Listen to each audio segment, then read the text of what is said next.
New information tonight about that shootout between a Spokane sheriff's deputy and a wanted felon. KXLY4 has learned a civilian was present when the shots were fired and took matters into her own hands to help protect that officer. In a story you'll see only on KXLY4, Jeff Humphrey live at the scene of last week's shooting.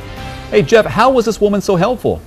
Well, you know, the sheriff's office does allow certain civilians to ride along with their deputies in the field. Criminal justice students, scope volunteers, even some of the deputies' family members can go out on patrol and see what these men and women do every day.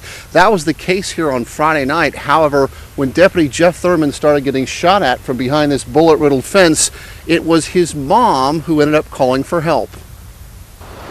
It was just a few days after Christmas when Deputy Jeff Thurman's mom decided she'd brave the snow and the late hours to ride along with her son.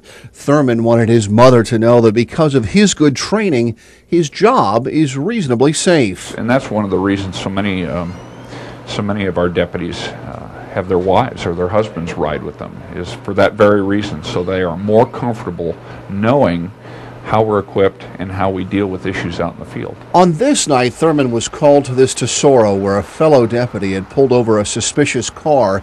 The driver stayed behind the wheel, but Jason Mann ran across the top of the freeway in the hopes of making his escape. A passenger who's a suspect took off on foot and ran southbound over here to an area behind the Conoco gas station at 3rd and Thor. And so Deputy Thurman and his mom went looking for the suspect.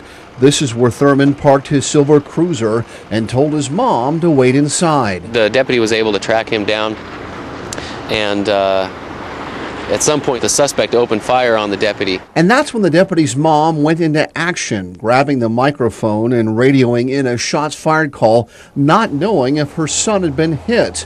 The former dispatcher then unlocked her son's 12-gauge shotgun and was ready to defend her boy when she realized Thurman had already done that himself. We stress that our ride-alongs are observers.